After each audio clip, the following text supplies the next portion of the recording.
অনেক দিন আগের কথা। এক ঘন জঙ্গলে এক বিশাল সিংহ বাস করত। তার শরীর ছিল বিরাট, তার কেশর সোনার মতো ঝলমল করত। যখনই সে গর্জন করত, পুরো জঙ্গল কেঁপে উঠত। প্রতিদিন সে শিকারে বেরোতো এবং একসঙ্গে অনেকগুলো জন্তু মেরে ফেলত। সিংহ আসলে পেট ভরার জন্য নয়, রাগ আর আনন্দের জন্য হত্যা করত। ফলে প্রতিদিন হরিণ, খরগোশ, শেয়াল, এমনকি বুনো মহিষ পর্যন্ত তার শিকারের শিকার হতো। ধীরে ধীরে জঙ্গলের সব পশু পাখির মনে ভয় ঢুকে গেল। তারা ভাবল, এইভাবে চলতে থাকলে একদিন এমন আসবে যখন এই জঙ্গলে সিংহ ছাড়া আর কিছুই থাকবে না। একদিন সব প্রাণী একত্র হলো। একটি বড় গাছের নিচে হাতি, হরিণ, বানর, খরগোশ, শেয়াল সবাই বসলো। তখন এক বুড়ো হাতি বলল, বন্ধুরা, সরাসরি শক্তি দিয়ে সিংহকে হারানো সম্ভব হবে না। আমাদের বুদ্ধি খাটাতে হবে। চলো আমরা সিংহের কাছে গিয়ে আবেদন করি। সবাই তার মত মানল। অন্যদিন সকলেই দল বেঁধে সিংহের গুহার সামনে গেল। সিংহ ভয়ঙ্কর চোখে তাকিয়ে গর্জে উঠল, কেন এসেছো একসঙ্গে? কি চাই তোমাদের? প্রাণীদের নেতা এক বুড়ো শেয়াল কাঁপা কণ্ঠে বলল, মহারাজ, আপনি আমাদের রাজা, আমরা আপনার প্রজা। প্রতিদিন আপনি অনেকগুলো পশু হত্যা করেন, কিন্তু সব খেতেও পারেন না। যদি এমন চলতে থাকে তাহলে শীঘ্রই আমরা কেউ বেঁচে থাকব না।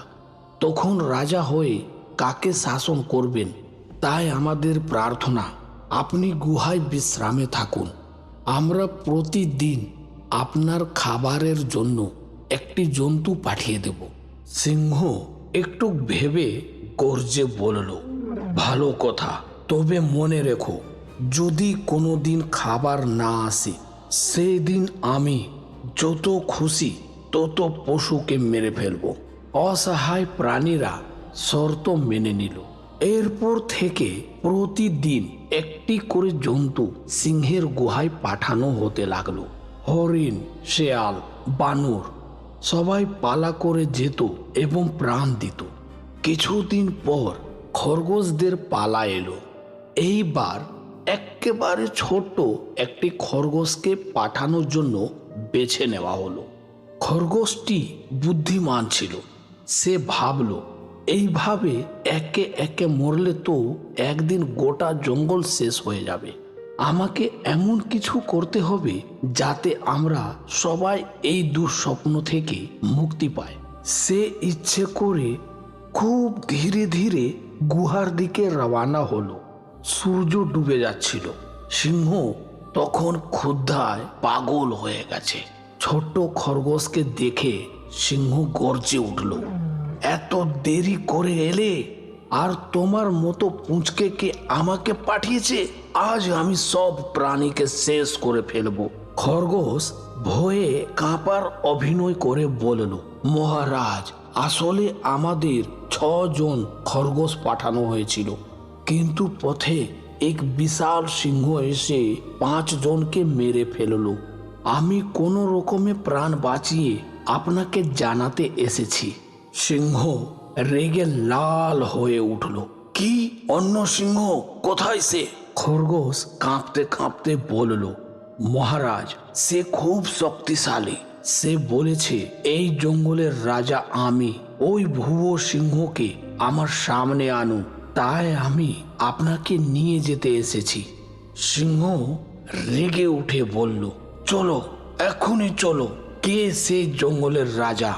খরগোশ সিংহকে নিয়ে গেল এক পুরনো গভীর কুয়োর কাছে। সে ফিসফিস করে বলল, মহারাজ, ওই দুষ্টু সিংহ মনে হয় আপনাকে দেখে নিয়েছে। ওই গুহার ভেতরে সেই দুষ্টু সিংহ লুকিয়ে আছে। সাবধান, সে অনেক ভয়ঙ্কর আছে। সিংহর রাগে কাঁপতে কাঁপতে কুয়োর ভিতরে তাকালো। জলে নিজের প্রতিছবি দেখে সে ভাবল, এটাই সেই প্রতিদ্বন্দ্বী সিংহ। সে গর্জন করল। কুয়োর ভেতর থেকে প্রতিধ্বনি ভেসে এলো। সিংহ বুঝল শত্রু তাকে চ্যালেঞ্জ করছে।